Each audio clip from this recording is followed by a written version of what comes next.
الحمدللہ وکفا والصلاۃ والسلام علی سید الانبیاء اما بعد۔ پچھلی ویڈیو میں اس بات کا تذکرہ ہوا تھا کہ بیوی کے لیے یہ ضروری ہے کہ وہ خامند کی اطاعت کرے، اور جو بیوی اپنی خامند کی اطاعت کرتی ہے اللہ رب ذوالجلال نے اس کے لیے بڑے اجر و ثواب کا وہ وعدہ کیا ہے۔ اور خامند کی اطاعت کے حوالے سے ایک بڑی اہم بات یہ ہے کہ جب خامند اپنی بیوی کو اپنے بستر پہ بلاتا ہے اپنی حاجت کو پورا کرنے کے لیے تو وہ اس کو انکار نہ کرے۔ یہ ایک ایسی بات ہے، ایک ایسا گناہ ہے جس پہ شریعت اسلامیہ نے بہت زیادہ وعید وہ کی ہے۔ اللہ کے رسول صلی اللہ علیہ وسلم فرماتے ہیں اذا دعا الرجل امرأته الى فراشه، جب آدمی اپنی بیوی کو اپنے بستر پہ بلاتا ہے اور وہ نہیں آتی، فبات غضبان علیہ، اور وہ اس پہ ناراض ہو جاتا ہے، ناراضگی کی حالت میں وہ رات گزار دیتا ہے، لعنتها الملائکۃ حتی تصبح، صبح تک فرشتے وہ اس عورت پہ لعنت کرتے رہتے ہیں۔ اور ایک روایت میں آتا ہے اللہ کے رسول صلی اللہ علیہ وسلم فرماتے ہیں والذی نفسی بیدہ، اس ذات کی قسم جس کے ہاتھ میں میری جان ہے، یعنی اللہ تعالیٰ کی قسم، کہ ما من رجل یدعو امرأته الی فراشہ، کوئی آدمی ایسا نہیں ہے جو اپنی بیوی کو اپنے بستر پہ بلاتا ہے، فتأبی، وہ انکار کر دیتی ہے آنے سے، تو اللہ تعالیٰ جو آسمانوں پہ ہیں وہ اس سے ناراض ہو جاتے ہیں، حتی یرضى عنہا، یہاں تک کہ اس کا خامد اس سے راضی ہو جائے۔ آپ دیکھیں کہ کتنا زیادہ اس پہ فوکس کیا گیا ہے۔ اس کی ایک بنیادی وجہ یہ ہے کہ یہ بھی انسان کی ایک بنیادی ضرورت ہے، جس طرح کھانا وہ انسان کی ایک ضرورت ہے، پہننا لباس وہ انسان کی ایک ضرورت ہے،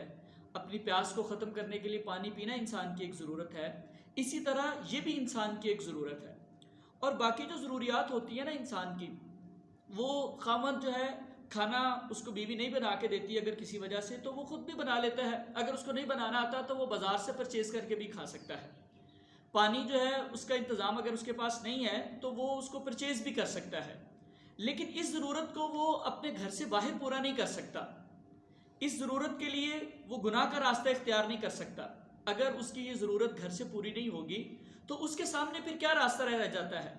یا تو وہ بدکاری کے راستے پہ نکل جائے، اللہ کی نافرمانی اور گناہ کے راستے پہ نکل جائے، جس کا آپ دیکھ سکتے ہیں کہ گھر کو کیا نقصان ہوگا، معاشرے میں اس کی وجہ سے کس طرح کی بیماریاں اور ماحول کی خرابی اور بہت سارے پرابلمز وہ کریٹ ہوتے ہیں۔ اگر وہ یہ نہیں کرے گا تو پھر وہ دوسری شادی کے لیے سوچے گا، وہ بھی عورت کے لیے ایک بات قابل قبول نہیں ہے کہ اب اس کے دن تقسیم ہو جائیں، اس کا خرچ تقسیم ہو جائے، اس کا وقت، اس کی کیئر تقسیم ہو جائے، اس کے لیے بھی عورت تیار نہیں ہے۔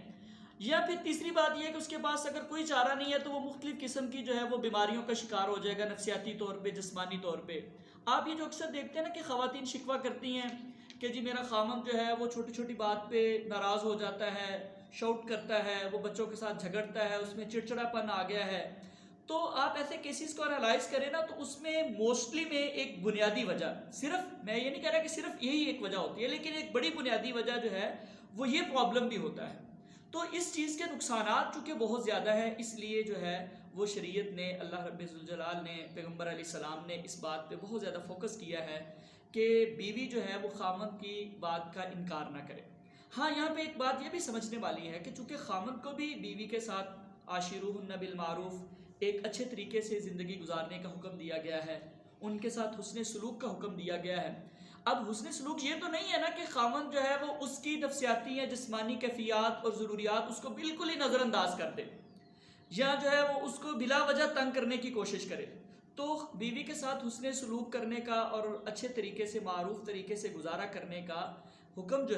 اس کا تقاضا یہ ہے کہ خامند بھی وہ اپنی بیوی کا خیال رکھے، اس کی جسمانی کیفیت، اس کی نفسیاتی کیفیت، اس کی جو دن بھر کی مصروفیات ہیں ان کو مد نظر رکھے۔ لیکن بہرحال اگر پھر بھی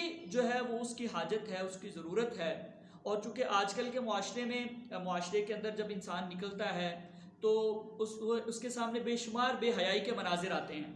وہ جب کوئی چیز وہ اسکرولنگ کر رہا ہے فیس بک پہ بھی تو اس پہ بے شمار چیزیں ایسی آتی ہیں، تو ایسی صورت میں، ایسی کیفیت میں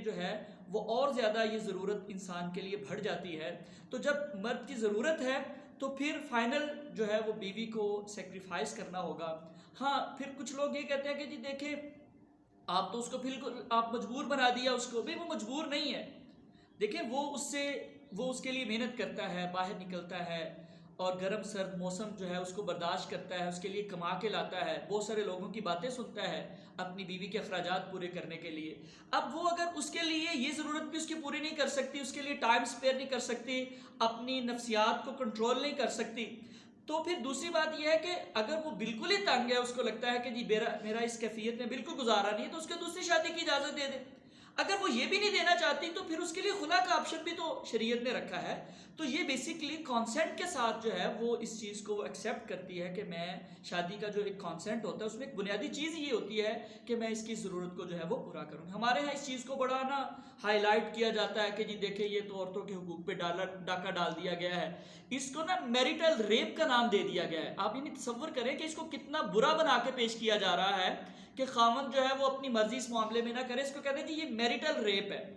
آپ دیکھیں کہ اگر خاوند جو ہے وہ بیوی کی اجازت یا اس کی مرضی اور اس کی منشا اس کی رضا کے بغیر اس کے ساتھ تعلق قائم کرتا ہے، اس کو آپ میریٹل ریپ کا نام دے رہے ہیں. تو جب بیوی خاوند کی مرضی کے بغیر اس کا خرچ کروا دیتی ہے، اس کو ایموشنلی بلیک میل کر کے اس سے پیسے لے لیتی ہے، اس کو خرچ کروا دیتی ہے، جی مجھے وہاں لے کے جانا ہے، اس کا دل نہیں کرتا، یعنی اس کی مرضی اور اس کی رضا کے بغیر، تو کیا اس کو کسی نے میریٹل روبری کہا ہے کہ یہ جو ہے نا شادی شدہ ڈاکہ ہے یا یہ شادی شدہ چوری ہے؟ تو اگر دیکھا جائے تو وہ بھی تو بیچارہ سارا کچھ برداشت کرتا ہے. تو اس لیے شریعت اسلامیہ نے اس بات پہ زور دیا ہے تو بیوی کو جو ہے وہ اپنے خاوند کے اس حق کو ادا کرنا چاہیے اور اللہ تعالیٰ کی نافرمانی کے مرتکب نہیں ہونا چاہیے. اللہ تعالیٰ سے دعا ہے کہ اللہ تعالیٰ ہمیں ان تمام باتوں کو سمجھنے کی اور ان پہ عمل پیرا ہونے کی توفیق نصیب فرمائے. وما علیہ الا البلاغ.